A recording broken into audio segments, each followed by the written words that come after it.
Praise God, listeners. I'm Apostle Cyrus, and this very afternoon, once again, I have come to deliver a message of the Lord to the world. And my message is entitled, Who Fears God? The Fear of the Lord. When we talk about the fear of the Lord, what do we mean? Before we start, we want to pray.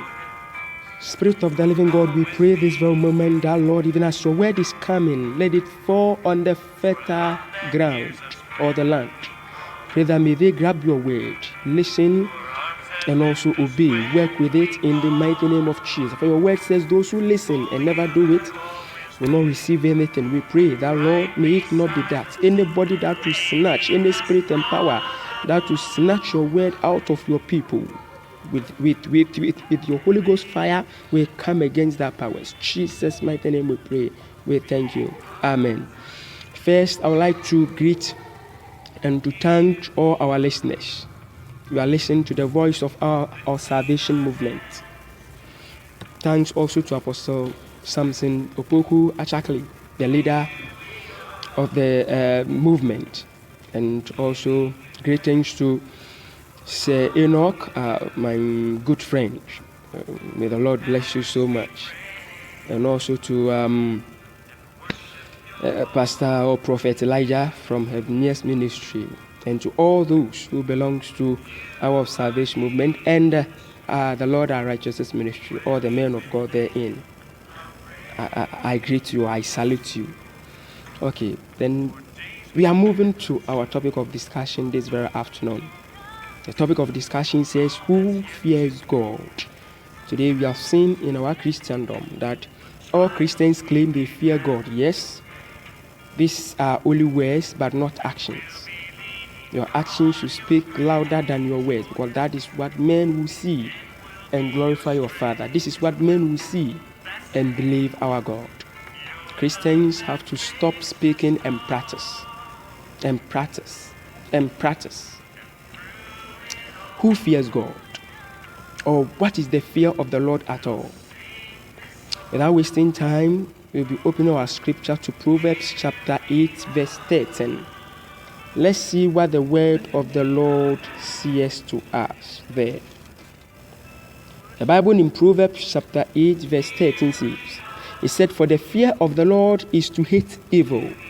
The fear of the Lord is to hate evil.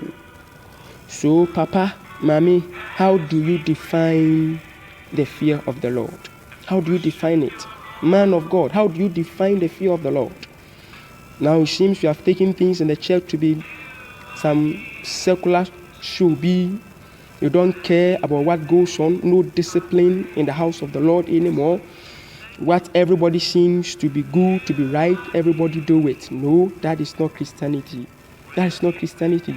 You claim you fear God. Today I'm asking you, what shows that you fear God? Because according to the scripture, this is what we all base on. This is our only evidence. The scripture says that those who fear the Lord hate evil. Examine your life. Check whether you are hating evil. Check whether you have hated evil. Check whether you speak, you criticize against evil. See your costume. See the attire you have been wearing. That one alone even tells or speaks clearly that you are not a Christian and you don't fear God. See the way you live your life. See the way you cheat other people. See the way you can just gossip about people. See the way you can destroy someone with your words. Even you can't even forgive. You can't forgive someone who have offended you. Check your life. Check your life this very moment. Check your life. I'm speaking to you that you will understand the concept of this Christianity and the concept of our journey in the Lord.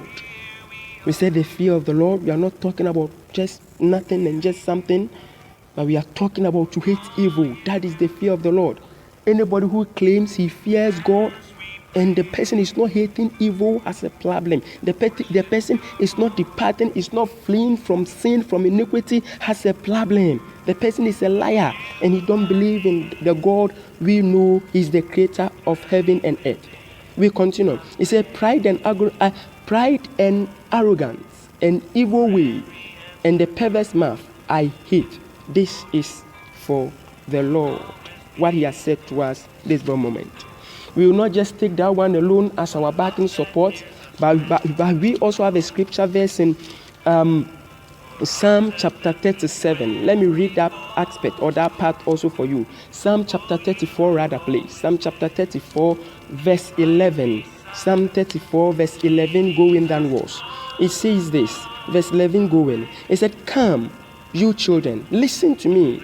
I will teach you the fear of the Lord." This is what men of God are supposed to tell their members. Come, let me teach you the fear of the Lord. The men of God are supposed to teach their members, their congregation, their congregants the fear of the Lord. Parents, father, mother, you are supposed to teach your child or your children the fear of the Lord. The Bible said, "Come, let me teach you the fear of the Lord, you children." It said, "Who is the man who desires life, that loves many days, that he may see good?" He said, "Keep your tongue from evil and your lips from speaking deceit." He said, "Depart from any form of wickedness and do good. Seek peace and pursue it." He said, "The eyes of the Lord are on the righteous, and his ears are open to their cry." Oh God, thank you. Here, the Bible, according to Psalm chapter 34, verse 11, also to, I think, 15, has made it very clear to us concerning the fear of the Lord. It has teach us. It has today instructed us on the fear of the Lord. This is what men of God, this is what parents are supposed to do. Teachers are supposed to do. Teach your members, teach your people the fear of God. And no, the fear of the Lord is to depart from evil, is to run away from sin, is to run away from iniquity. The fear of the Lord is not by going to church, dancing, coming home, and still keep on playing your wickedness. No, no, no, no. Where are we going? Where are we going, believers? Where are we going? What are we doing? What are we doing? Jesus Christ is coming back soon. Is this the way? Is this our preparation in meeting our dear Lord? Is this the preparation of going to heaven? Then we are failing. We are failing. This very moment, Christ is warning us. This very time, Christ said, change. Change. Fear him. We are calling for people who can fear God well. The Bible has called his mighty one those who fear him to stand for his anger this end time. Do you fear God? Yet you sin. Yet you fornicate. Yet you watch pornography. Yet you masturbate. Yet you can lie. You can steal. Yet see what is going on. You can't forgive. What are you doing? What are you doing? See the time even you go to church. Check your appearance. Because of you, we have many who are falling from the ways of God. Because of you. Because of you. Are you being a good Christian? Are you being a good Christian? If someone should fall because of your character, someone should fall because of your dressing. Beloved, this is the time. This is the time for you to fear God. This is the time for you to fear God. And I'm making it clear to you that the fear of the Lord is to hate evil as we have learned. Know this one for sure, and never again deceive yourself with that false type of fear that you have within you. For there is nothing like that in the scriptures. That when you sing to the Lord, it means you fear him. There is nothing like that.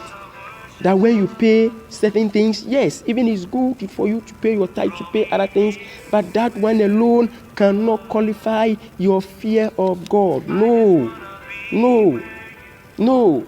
We have more to do. We have more to do. We have more to do, believers. Believers, let's fear God. Let's depart from sin. Believers, let's depart from iniquity. Believers, let's live a holy life. Let's live a clean and a pure life this end time.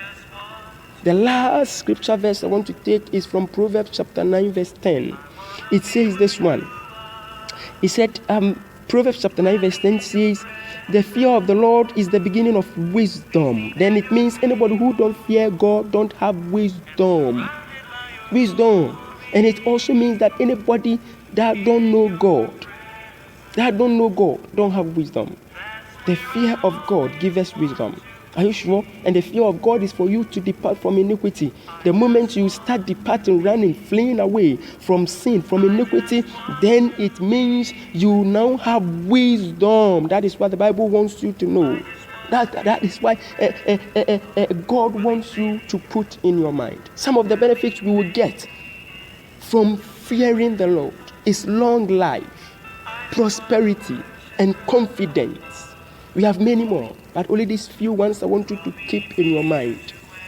Believer, change your life. Change your life. Change your life. Change your life. Thank you very much for listening to this short sermon of mine. Let's pray. Father, I thank you. I bless your name for all.